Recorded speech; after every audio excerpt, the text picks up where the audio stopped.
Hello again, everyone, and welcome to the Target Smart Podcast.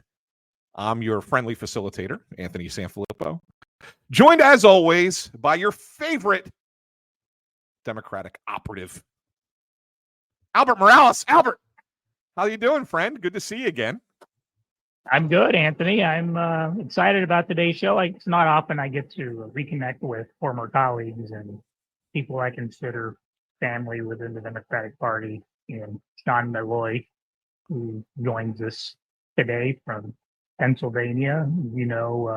John is the vice president of for political programs at the LGBTQ plus Victory Fund.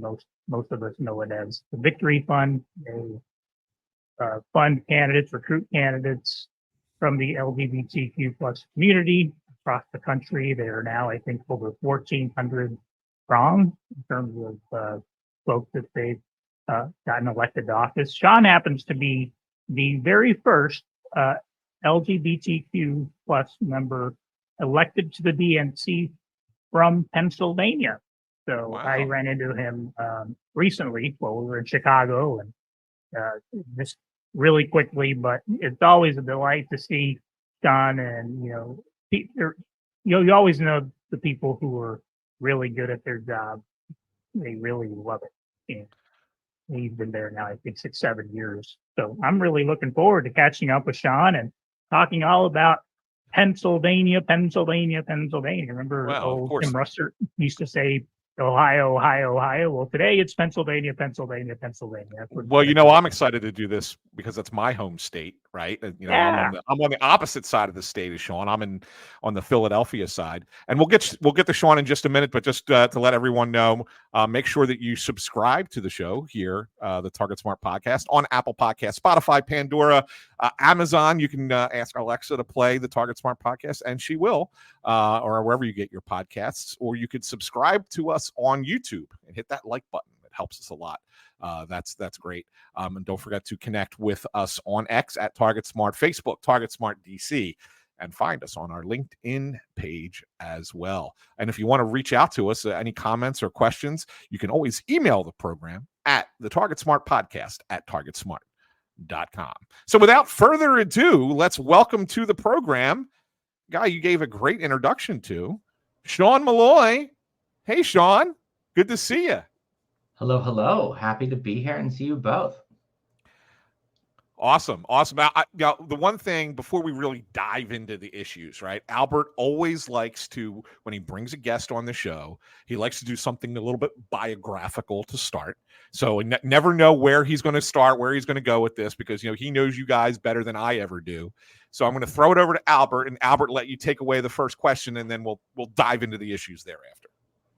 Sure, Sean, welcome, and thank you so much for agreeing to join us today. I know everyone that plays politics at your level is very busy right now, and your schedule is mapped out from sun up to sundown. So it's not lost on us. You took the time to sit down with a couple of political hacks to discuss all things Pennsylvania and the great work that your organization is doing.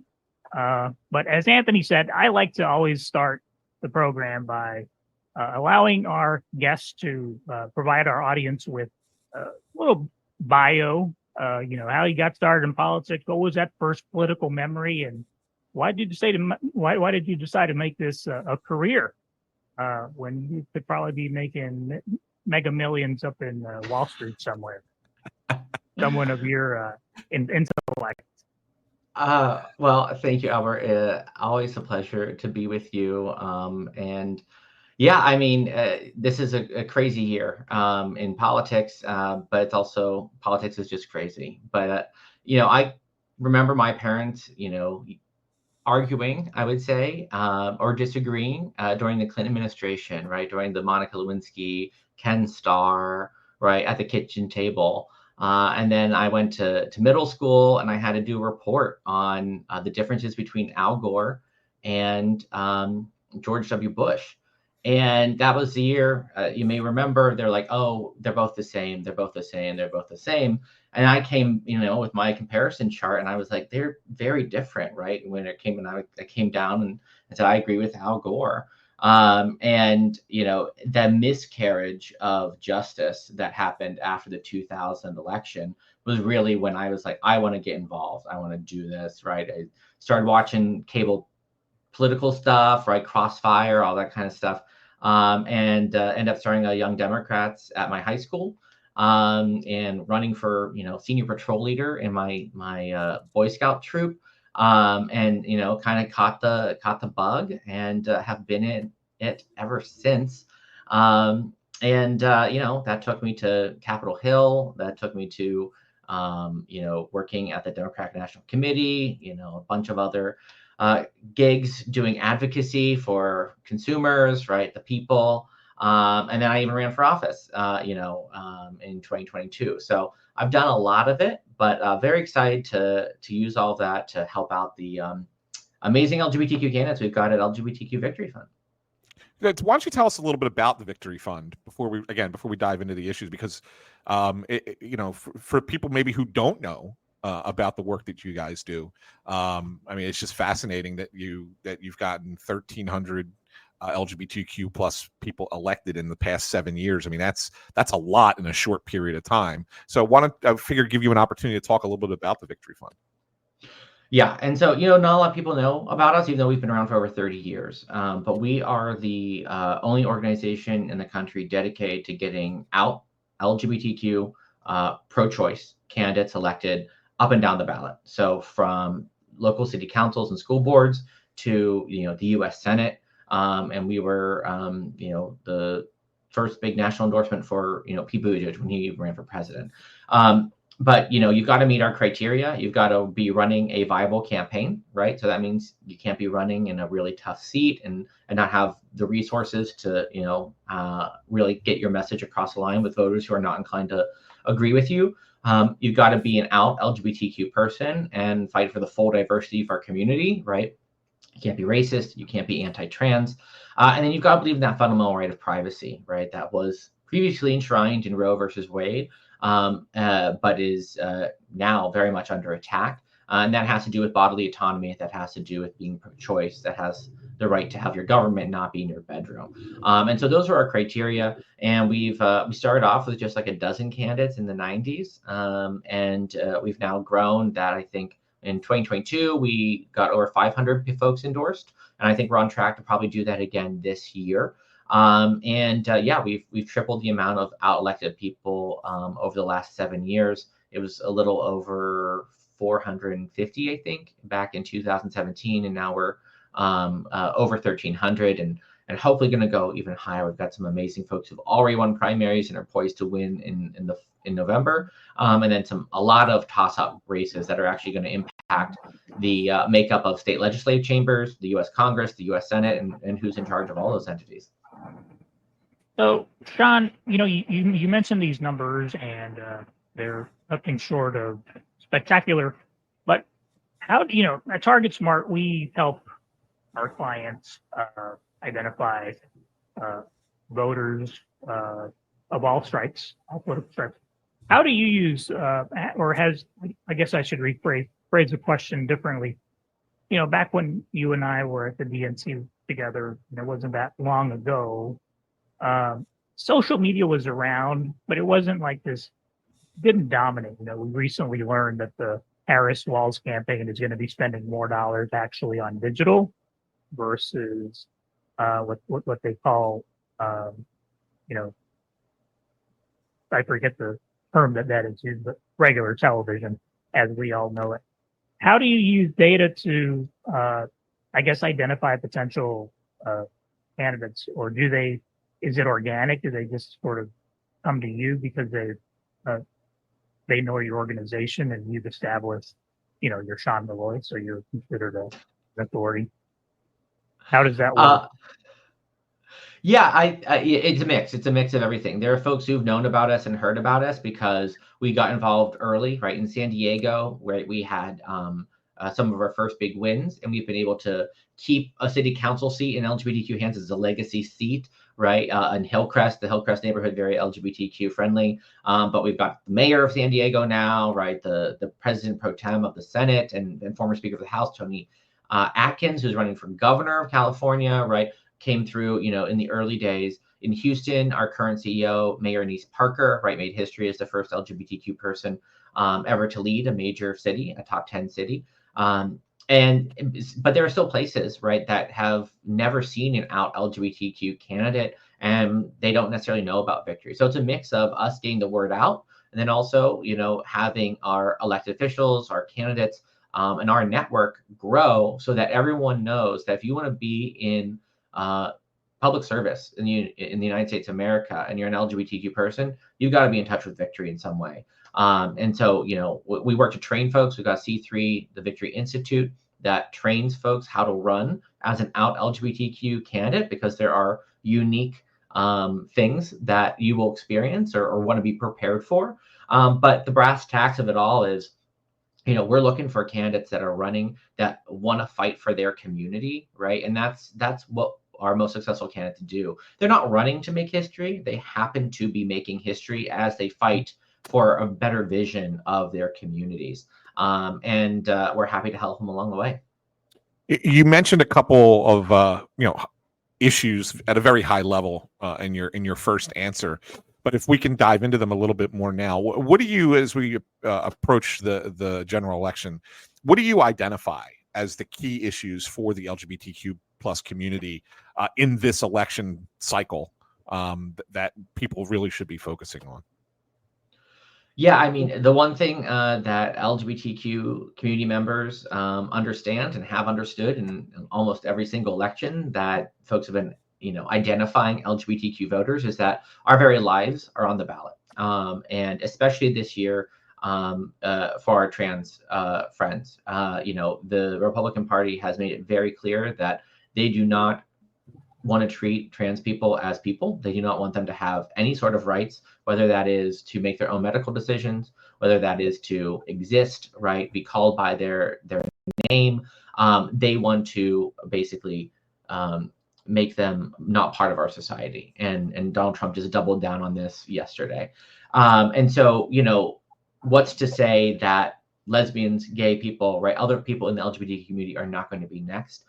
That's normally the way these things happen. And when you have the rhetoric, both anti-democratic, small d democratic rhetoric, and the hate that Donald Trump continues to perpetuate, which has been a calling card of his for a decade now, LGBTQ people know that our rights are on the ballot, and that in a fully functioning democracy, we are not fully equal yet, but we at least have a chance to continue fighting for those rights, right? To not be discriminated against, to maintain marriage equality. But we don't have those rights. In a Donald Trump winning and Project 2025 drive towards dictatorship, Christo-fascism, whatever you want to call it, we are not part of that equation.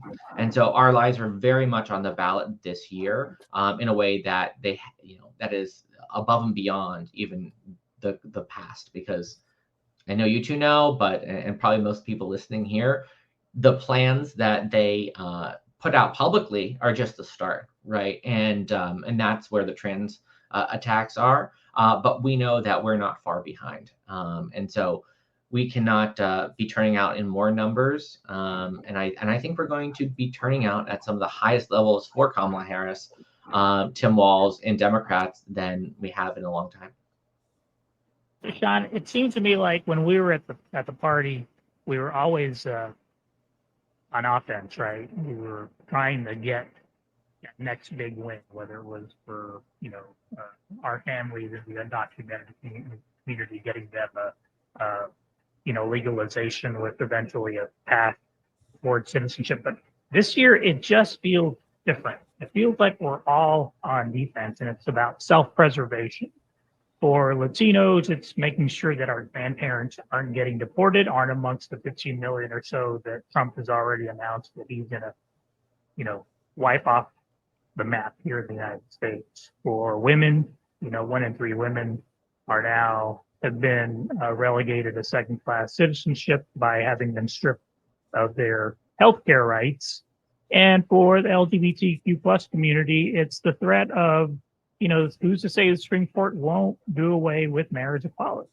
I mean, where does it end? Do you think that's, I guess the question is, do you see that as a battle cry for us and it makes us want to work harder to win? I think it's motivating a lot of people, at least in my community, to really come out and, defeat Trump again. What's your view on it? Yeah, I mean, I think that the amount of folks who are going to come out not only to stop Donald Trump, right, are the same amount of people who are going to come out and vote for Joe Biden to stop Donald Trump, 4 years ago. I think that this year we also now have the opportunity, and what we've heard is that folks are inspired, right? Kamala Harris is giving them hope, right? So that we can turn this page, we can help make sure that we have a future where we all are welcome, where diversity is embraced, right? The diversity that exists, right? It's not something that's going to happen. It is already part of our society, right? So acknowledging and welcoming and turning the page to help make sure that this chapter continues, in a positive direction. So I think that, it is defense in the sense of we are defending our right to be out, to be in public, to exist in this, great experiment of American democracy. And, I really do believe that the hope that Kamala Harris is now giving people is just going to amplify that, kind of reflexive defensive vote that folks are going to have. Before we switch gears here, Don, to our next topic, because we all want to hear about Pennsylvania. What are some of the unsung victories that you've seen for your community?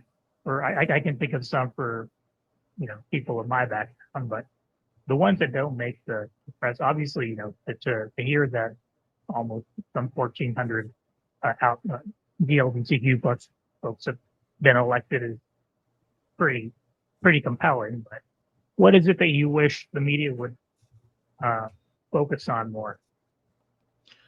Well, that's a big question. I want them to, actually drill down to the same level they are drilling down on Kamala Harris to Donald Trump and his supposed policy proposals. But I think that, one of the things that we always say is representation is power, right? So whether an LGBTQ candidate wins or loses, showing that we can actually step forward and be part of the structural makeup of our country that has traditionally isolated us, discriminated against us, not gives folks hope, but also shows that they too can do the same thing.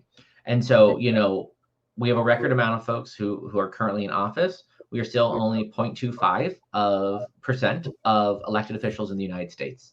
7.2% of the population of the US currently identifies as LGBTQ, and Gen Z identifies about 25% as LGBTQ plus. So we've got a long way to go to having, equitable representation in our government. We've come a long way. But I think that Danica Rome winning in Virginia, it was huge. That was like the first big race I worked on here at Victory. And almost every single trans candidate that I talked to, right, has said, seeing that she could do that, right? And it wasn't just in a blue district, right? It was a lean red district at the time, right? That was trending purple, against a bigot, right? The self-proclaimed, biggest bigot of Virginia. And that was a huge moment. And that has inspired so many other trans candidates to step forward. And in this moment, we need more and more trans non-binary people, right? People who can help explain and show that, they're just people. They just want to help serve their communities. They just want to exist and live, right? Help people understand that they are not these, terrible things that Republicans have tried to make them into. And that kind of representation continues to be really important. We've got some amazing candidates running this year, but I think that moment and the importance of the Democratic Party to understand that they need to be including LGBTQ people and especially trans people in this moment as part of their recruitment strategies, as part of their messaging, as part of lifting up, because that helps educate people, that helps bring more people into the tent, and that helps pay significant dividends that will stop, at least some of this hatred that is being used against trans people. That really doesn't even work against independent voters, right? It's really just a base motivation strategy, but it's one that is not helpful to the discourse. It's not helpful to the toxic environments that trans people and LGBTQ people already face day to day. All right, it's time, Sean, to kind of dive into PA, right? Because like our state.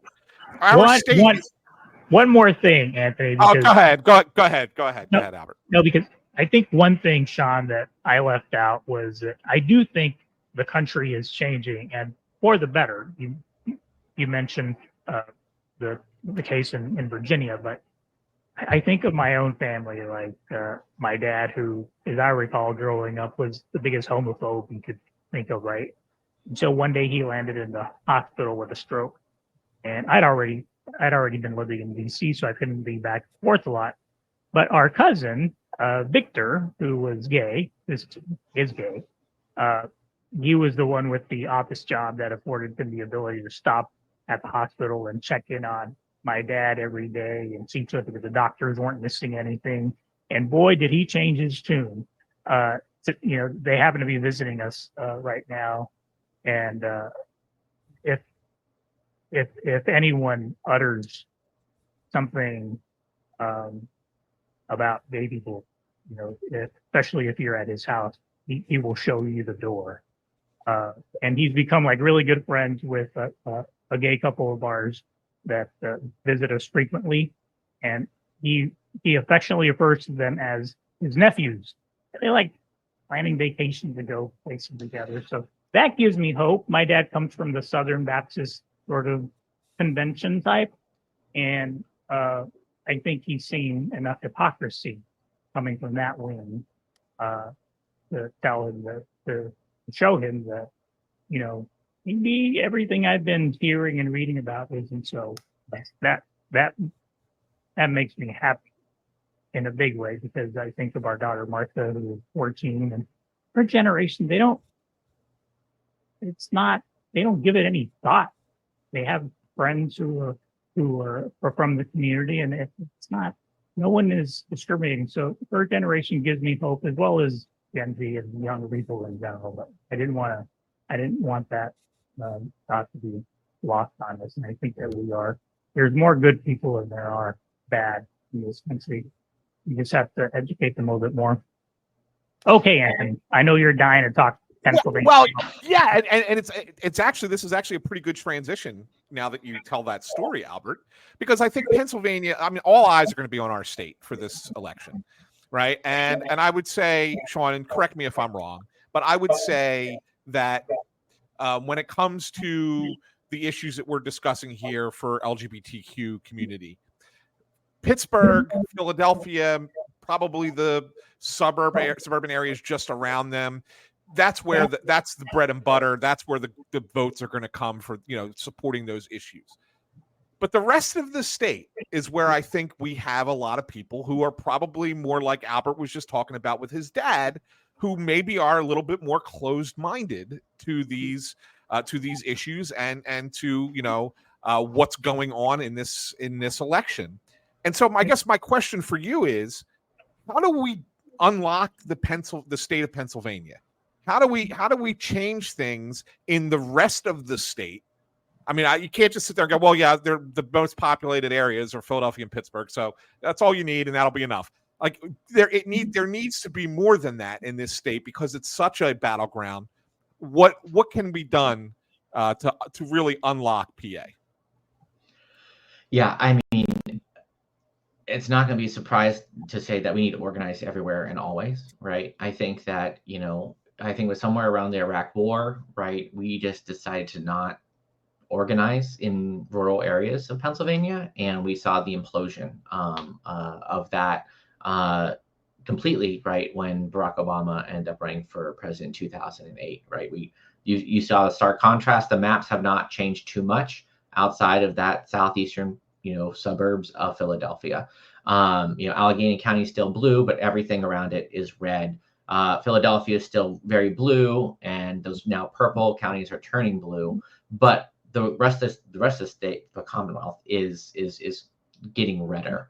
And then, but having the conversations, right? And I think that luckily a lot of these have been happening over the last 4 years. Organizing is happening in those areas. I was just at an event called Demstock. It was in Jefferson County, Pennsylvania, which Kamala Harris is not going to win, right? But what we've seen done successfully, both by Joe Biden in 2020, as well as candidates who've run statewide since 2020, is we have to get the margins up. We have to make sure that we are losing those counties by at least 5% less, right? 10% less. And I think, Tim Walz is barnstorming Pennsylvania in a lot of those same places. Albert, we were there in 2016, and I remember we at the DNC said, I don't know if we're doing the organizing we need, right, for Hillary. And I was based here in Pittsburgh, right? We were told not to get outside of Allegheny County, right? I tried to bring a surrogate to Cranberry, right, which is like a fast-growing suburb, and you would have thought it was the end of the world. But we need to make sure that those people feel like they are part of the conversation, and to, show up. Right, that's 95% of everything is showing up. We may respectfully disagree, but I think that not showing up, not having those conversations have allowed a lot of the hatred and bitterness that Donald Trump exemplifies to calcify. And it's going to take a long time for us to break through, but we need to continue doing the work to do it. And so we need to organize everywhere always, and we need to make sure that the party is embracing that structure as well. And making sure that the resources are happening, because knock on wood, we're going to win Pennsylvania, all right, here in 60 days. But we need to make sure we continue to win Pennsylvania and continue the growth.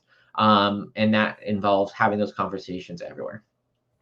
So, Sean, if you had a magic wand and you wanted to point the national media to somewhere or something, one issue that is not being talked about in Pennsylvania, what is it? We all hear fracking as if fracking is happening in every freaking precinct in the Keystone State. It's not. I think it's all interconnected, right? But what's that one a piece that you wish got a little bit more attention?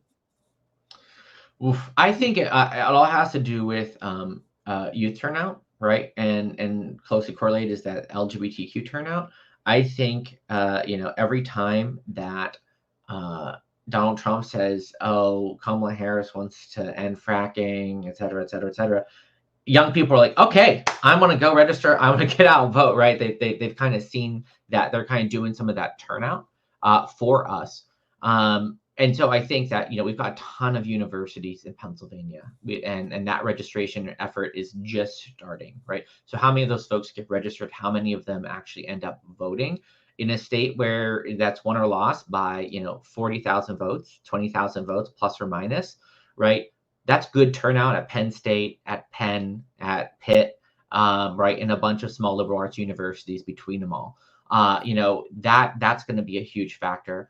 I also think that the social media angle of organizing for both the Harris campaign, but for Democrats, is just not understood by the mainstream media still. I don't know if anyone really understands it, but I think that at the end of the day, right, we're going to need to knock and drag, because we're a party that needs to be motivated and needs to be reminded, right? Because our people are working people. Our people have families that they're trying to take care of. They're trying to just get by, right? If you look at the level of enthusiasm that we have right now, and the growth that is possible from knocking those doors in Philadelphia to say, hey, do you have your ballot request in? Are you coming out to vote today? The registration on those campuses, and the persuasion that is still underway, I think we're in a really strong position. But I think that youth turnout in Pennsylvania is not something that people think of, because we are an older state. But I think it's going to be the margins this time, and it's really going to have an amplified impact down ballot as well. You talk about down ballot and you talk about those margins, right? And we know it's going to be a close race in Pennsylvania. Are there different ballot measures from around this state that maybe could, or anything else that's down ballot that could maybe impact enough voters to kind of swing it just enough one way versus the other? Yeah, I mean, for folks who don't know, our state house is controlled by Democrats by one seat.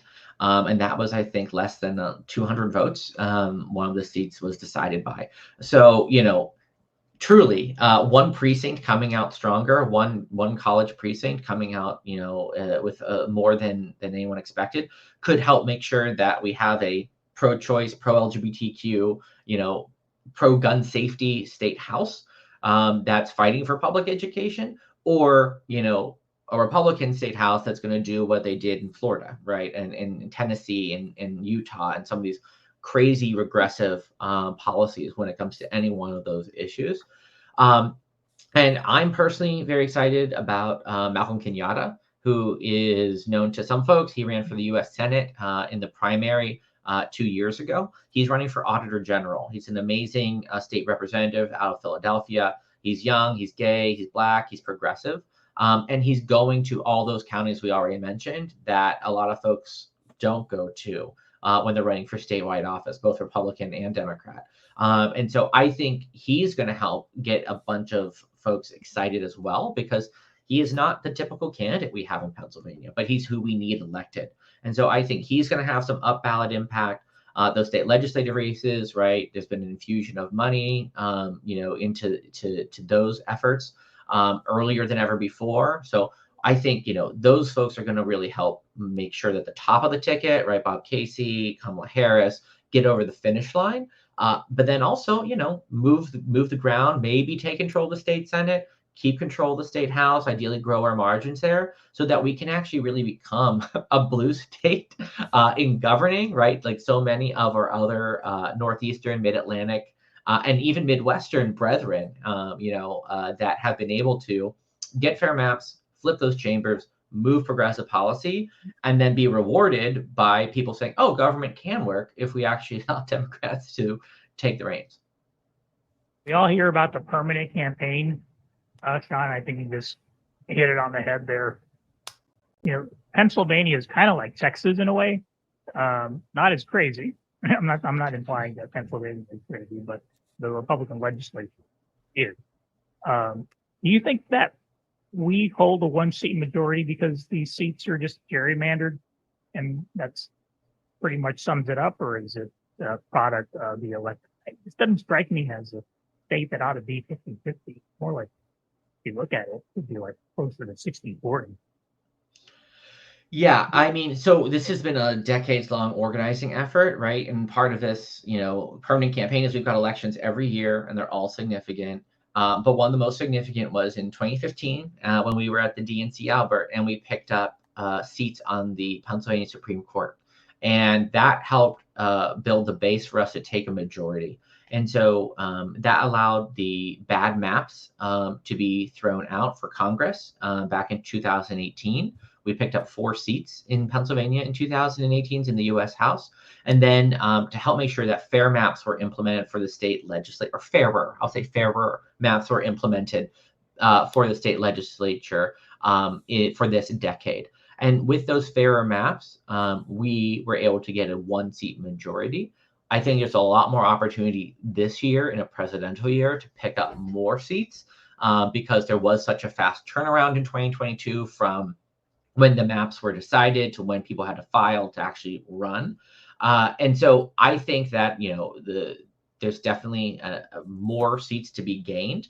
And the state Senate has been a really tough turf for us that has been very gerrymandered. We have an absolute path this year to at least tying it, if not taking control of it, but at least eating into it so that 2 years from now, we can ideally hold the line and pick up some more seats, because we've in my entire lifetime, I am 37 years old, the Democratic Party has never had control of the state Senate. And so we've got a long way to go, but it would be really nice to have control of both chambers with an amazing Governor, Josh Shapiro, to actually move some policy to bring us in line with these surrounding states, legalize marijuana, raise the minimum wage, have protections for public schools and for workers, right? Have LGBTQ non-discrimination protections, have, people overwhelmingly supported Josh Shapiro running on reproductive freedom, right? Enshrining that in, statute here.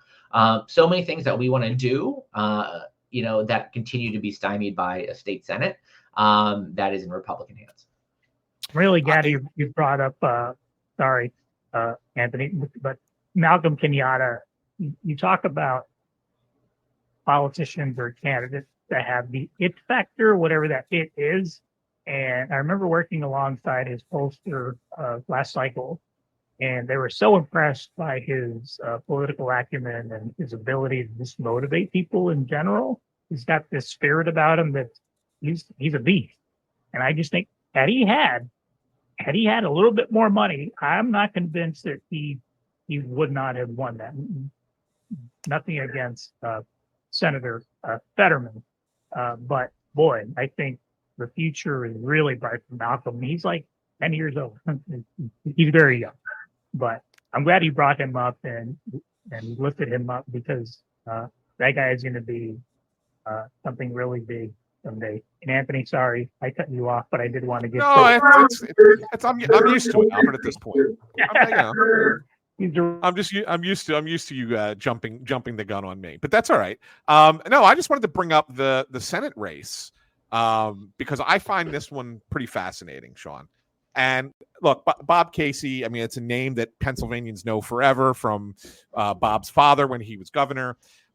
He's very well liked in the Philadelphia area. Maybe it had something to do with him petitioning the baseball team to have $1 hot dog night, bring it back last year. But he got a lot of support for that. But the difference, I think, is his opponent this year is a little bit different than the last time we had the state Senate race when it was Fetterman versus Dr. Oz.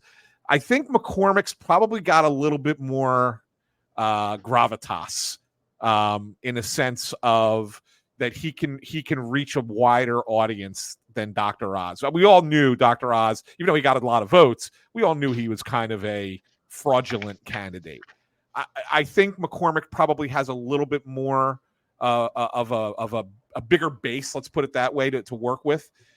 Do you view him as somebody who just falls right in line with Donald Trump, or do you think that he does have an ability to grab some of those moderate voters? I think in a race that is as close as this is, possibly going to be, he might have a chance. But I do think that he's aligned himself very closely with Donald Trump, right? I think there's a lot more similarities to Dr. Oz than not, actually, right? They're both carpetbaggers, right? They're both folks who moved to Pennsylvania to run for office. They're both multi-millionaires, right? Who made their money off the backs of working people. And they both embraced Donald Trump, his abortion ban, right? So many of his, so much of his toxic rhetoric, right? And 2025 kind of strategies, hand the keys over to the corporations, right? And he exemplifies that as he's from from the biggest hedge fund companies in the world, right? I think he, helped make money in China. He made a lot of his money in China, right? Doing fentanyl deals, right? So, I mean, this is a guy who, is, I think, more similar to Dr. Oz than people want to give credit for. And, has aligned very closely with Donald Trump. That might have been a really strong calculation 6 months ago. But I think now, when we have someone who has been such a stalwart for working people, right? Bob Casey, right, is from Scranton, right? He's Pennsylvania's Joe Biden, even though Joe Biden is also of Pennsylvania in a way. But he's fighting for those working class people. He always has. And I think really putting a fine point on greedflation, right? He's introduced this legislation, right, to say, hey, we need to do something about this, right? Republicans love to complain about inflation, and obviously we all feel it. But it's actually the price of making goods did not go up 30%, right? And you giving me one less Reese's cup, right? And charging me more to do it, right, is wrong, right? And he's called that out. And Dave McCormick's exactly the kind of person who told Reese's they should do that to make more money for their stockholders like him. And so there couldn't be a bigger contrast, I think. But so many folks are paying attention to the presidential race, right? I think more folks are going to start paying attention to the Senate race, as well as our attorney general race, that auditor general race, our treasurer's race. And then we have the several swing seats here for Congress. There's a potential Democratic pickup opportunity against everyone's favorite Freedom Caucus leader, Scott Perry, right? One of the original insurrectionist supporters, right? Someone who's also very closely aligned with Donald Trump and all the hate he stands for. So, there's a ton of other races that I think are going to hinge on overall turnout. But Bob Casey's in a really strong position to win because Dave McCormick, right? He's going to try to paint himself as so many things. And he tried to do that in the primary against Dr. Oz. He had to do that in the primary this time. But he's solidly aligned himself with Donald Trump. And so I think a lot of people are going to go out, vote for Kamala Harris, and vote for Bob Casey.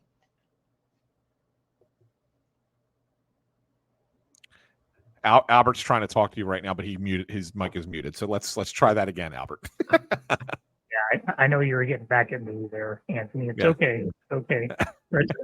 I'm your retribution. Hey, Sean, we talked.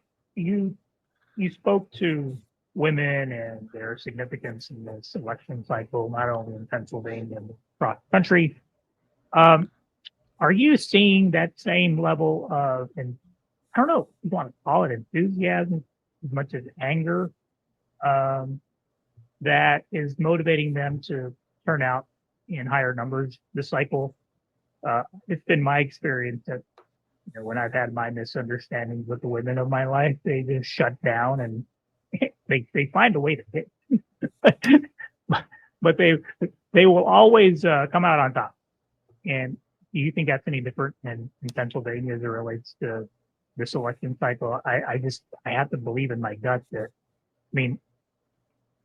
for a guy, it's hard to put yourself in their shoes, right? Because we've never been told by doctors, well, I can't see you until I kind of think that you might be dying.